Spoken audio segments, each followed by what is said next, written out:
Hi, it's Sue. Thanks for joining me for today's Bible reading for April 4th. And for anyone listening real time, I'm sorry I dropped behind. A lot of times I record a couple a day just so I can stay ahead.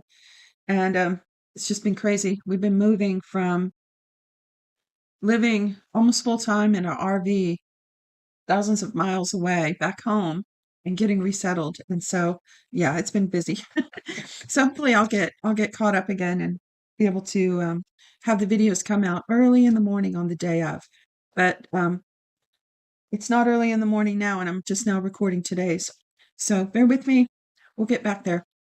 So again, for April 4th, 1 Samuel 28 through 31, and these are the last 4 chapters of this book. Yay. Verse 1. In those days, the Philistines gathered their armies together for warfare to fight with Israel. Achish said to David, "Know assuredly that you will go out with me in the army, you and your men." David said to Achish, "Therefore you will know what your servant can do." Achish said to David, "Therefore I will make you my bodyguard forever." Now Samuel was dead, and all Israel had mourned for him and buried him in Ramah, even in his own city. Saul had sent away those who had familiar spirits and the wizards out of the land. The Philistines gathered themselves together and came and encamped at Shunem, and Saul gathered all Israel together, and they encamped at Gilboa. When Saul saw that the army of Philistines, when Saul saw the army of Philistines, he was afraid, and his heart trembled greatly. When Saul inquired of Yahweh, Yahweh didn't answer him by dreams, by Urim, or by prophets. Then Saul said to his servants, "Seek for me a woman who has a familiar spirit, that I may go to her and inquire of her." His servant said to him, "Behold, there is a woman who has a familiar spirit at Endor." Saul disguised himself and put on other clothing and went, he and 2 men with him, and they came to the woman by night.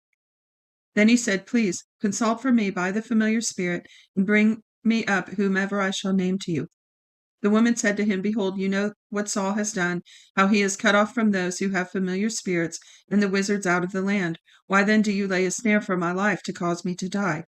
Isn't that interesting? He forbid it, but then he was tempted to go and do it himself. So he knew it was wrong. Kind of like making a diet and then breaking your diet, right? So she's saying, "Why have you laid up this trap for me? You know we're not supposed to be doing this," because Saul said so. And she didn't realize it was Saul in front of her. So she said, no, it says, verse 10, Saul swore to her by Yahweh, saying, that's very serious mistake. He's lying using Yahweh's name. So it says, Saul swore to her by Yahweh, saying, "As Yahweh lives, no punishment will happen to you for this thing." Then the woman said, "Whom shall I bring up to you?" He said, "Bring Samuel up for me." When the woman saw Samuel, she cried with a loud voice, and the woman spoke to Saul, saying, "Why have you deceived me? For you are Saul." The king said to her, "Don't be afraid. What do you see?" The woman said to Saul, "I see a god coming up out of the earth." He said to her, "What does he look like?" She said, "An old man comes up. He is covered with a robe." Saul perceived that it was Samuel, and he bowed with his face to the ground and showed respect. Samuel said to Saul, "Why have you disturbed me to bring me up?" Saul answered, "I am very distressed, for the Philistines make war against me, and God has departed from me, and answers me no more by prophets or by dreams. Therefore I have called you, that you may make known to me what I shall do." Samuel said, "Why then do you ask me, since Yahweh has departed from you and has become your adversary? Yahweh has done to you as he spoke by me. Yahweh has torn the kingdom out of your hand and given it to your neighbor, even to David, because you didn't obey Yahweh's voice and didn't execute his fierce wrath on the on Amalek. Therefore Yahweh has done this thing to you today. Moreover, Yahweh will deliver Israel also with you into the hand of the Philistines, and tomorrow you and your sons will be with me. Yahweh will deliver the army of Israel also into the hand of the Philistines."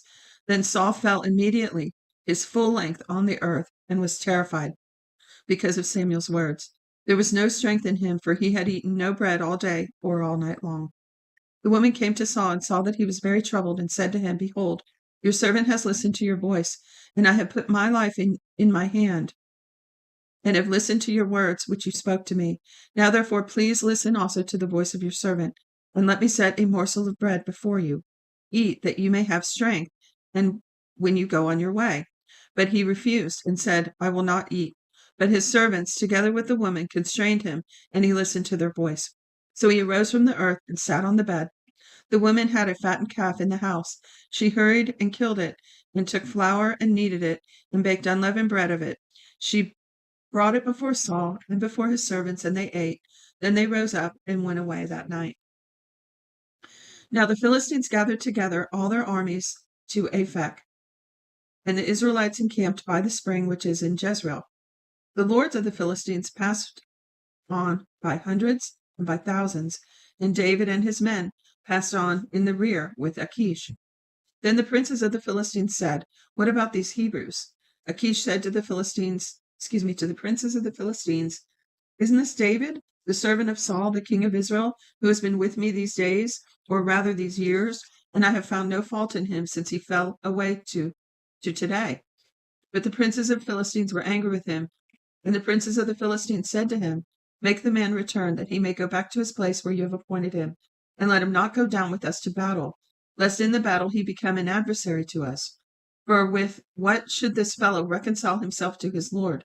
Should it not be with the heads of these men? Isn't this David, of whom people sang to one another in dances, saying, Saul has slain his thousands, and David his 10,000s? Then Achish called David and said to him, As Yahweh lives, you have been upright, and your going out and your coming in with me in the army is good in my sight. For I have not found evil in you since the day of your coming to me to this day. Nevertheless, the lords don't favor you. Therefore now return and go in peace, that you not please the lords of the Philistines. That you not displease the lords of the Philistines. David said to Achish, But what have I done?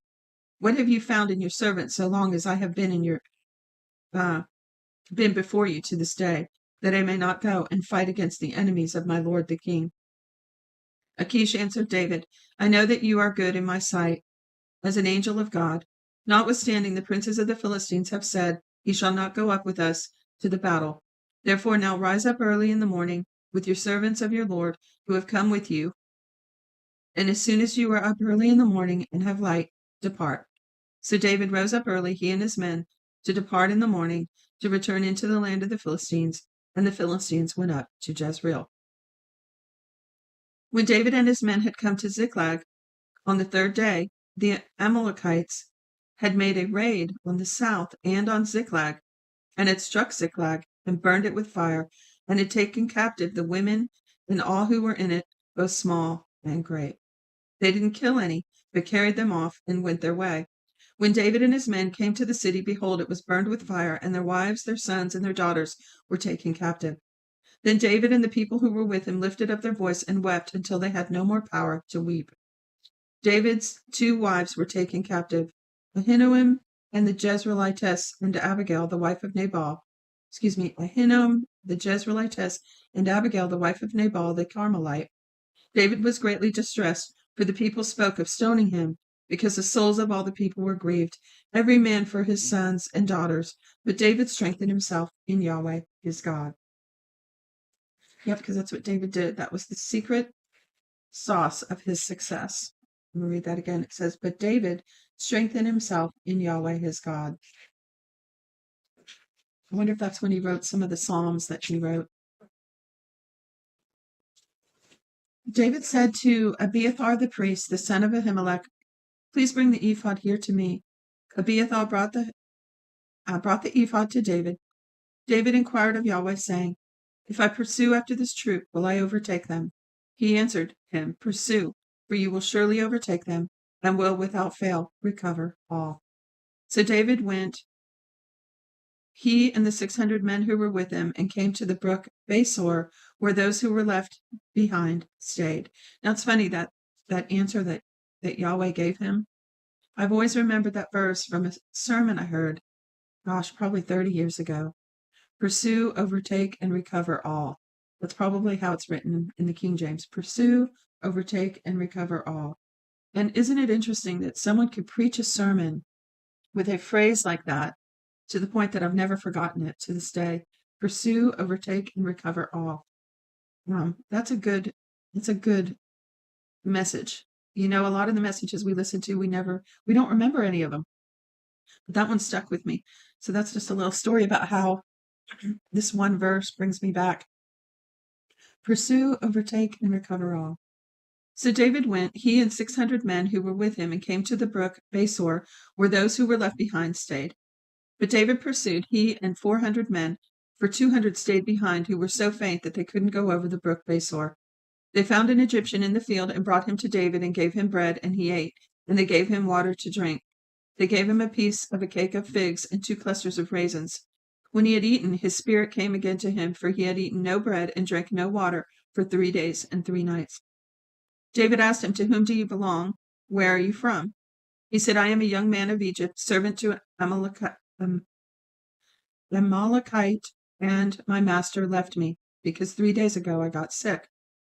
We made a raid on the south of the Cherethites, and on that which belongs to Judah, and on the south of Caleb, and we burned Ziklag with fire."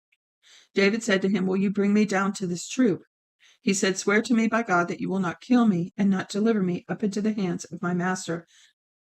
Excuse me. See, there's another example of how they believed in the power of their words, and they believed in the power of a vow and the supernatural. You see the supernatural all throughout this book, because he said, "Swear to me by God," and that was enough for him. See, they believed that if you made that kind of a vow and you were lying, that it was going to come back on your head. Much like when we put our hands on the Bible today and make a vow. It's a serious thing. There's a lot of those politicians that make those kind of pronouncements irreverently. They don't understand what they're doing to themselves. That's what I believe. They don't understand that it has consequences if they just flippantly make that kind of a vow. All right, verse 16. When he had brought him down, behold, they were spread around all over the ground, eating, drinking, and dancing, because of all the great plunder that they had taken out of the land of the Philistines and out of the land of Judah. David struck them with the twilight, from the twilight even to the evening of the next day. Not a man of them escaped from there, except 400 young men who rode in camels and fled. David recovered all that the Amalekites had taken, and David rescued his 2 wives. There was nothing lacking to them, neither small nor great, neither sons nor daughters, neither plunder nor anything that they had taken to them. David brought back all. David took all the flocks and the herds which they had driven before the other livestock, and said, "This is David's plunder." See how God did exactly what he said. They recovered all. Okay, so David came to the 200 men who were so faint that they could not follow David, whom also they had made to stay at the brook Besor, and they went out to meet David and to meet the people who were with him. When David came near to the people, he greeted them. Then all the wicked men and base fellows of those who went with David answered and said, "Because they didn't go with us, we will not give them anything of the plunder that we have recovered, except to every man his wife and his children, that he may lead them away and depart." Then David said, "Do not so, my brothers, with that which Yahweh has given to us, who has preserved us and delivered the troop that came against us into our hand. Who will listen to you in this matter? For as his share is who goes down to the battle, so shall his share be who stays with the baggage. They shall share alike." It was so from that day forward that he made it a statute and an ordinance for Israel to this day. When David came to Ziklag, he sent some of the plunder to the elders of Judah, even to his friends, saying, "Behold, a present for you from the plunder of Yahweh's enemies." He sent it to those who were in Bethel, to those who were in Ramoth of the south, to those who were in Jatir, to those who were in Aor, and to those who were in Siphmoth, to those who were in Eshtemoa, to those who were in Rechal, to those who were in the cities of the Jerahmeelites, to those who were in the cities of Kenites, to those who were in Hormah, to those who were in Borashon, to those who were in Athak, to those who were in Hebron, to those who were, and to all the places where David himself and his men used to stay. Chapter 31, last chapter. Now the Philistines fought against Israel. So now we're back to the Philistines that sent David and his men away. Remember, they were going to come against Israel. Now the Philistines fought against Israel, and the men of Israel fled from before the Philistines and fell down slain on Mount Gilboa. The Philistines overtook Saul and his sons, and the Philistines killed Jonathan, Abinadab, and Malchishua, the sons of Saul. The battle went hard against Saul, and the archers overtook him, and he was greatly distressed by reason of the archers. Then Saul said to his armor-bearer, "Draw your sword and thrust me through with it, lest these uncircumcised come and thrust me through and abuse me." But his armor-bearer would not, for he was terrified. Therefore Saul took his sword and fell on it. When his armor-bearer saw that Saul was dead, he likewise fell on his sword and died with him. So Saul died, and his 3 sons, and his armor-bearer, and all his men that same day together. When the men of Israel who were on the other side of the valley, and those who were beyond the Jordan, saw that the men of Israel fled, and that Saul and his sons were dead, they abandoned the cities and fled, and the Philistines came and lived in them. On the next day, when the Philistines came to strip the slain, they found Saul and his 3 sons fallen on Mount Gilboa. They cut off his head, stripped off his armor, and sent into the land of the Philistines all around to carry the news to the house of their idols and to the people. They put his armor in the house of the Ashtoreth, and they fastened his body to the wall of Beth-shan. When the inhabitants of Jabesh-Gilead heard what the Philistines had done to Saul, all the valiant men arose, went all night, and took the body of Saul and the bodies of his sons from the wall of Beth-shan, and they came to Jabesh and burned them there. They took their bones and buried them under the tamarisk tree in Jabesh, and fasted 7 days. So that's the end of 1 Samuel. I'm excited to see what's going to change now that Saul is dead. And actually, as we learned in the beginning of this book, 1 Samuel and 2 Samuel are actually one book, just divided in 2. So the story continues, the saga continues tomorrow with the advent of 2 Samuel. Until then, God bless you. Thanks for joining me.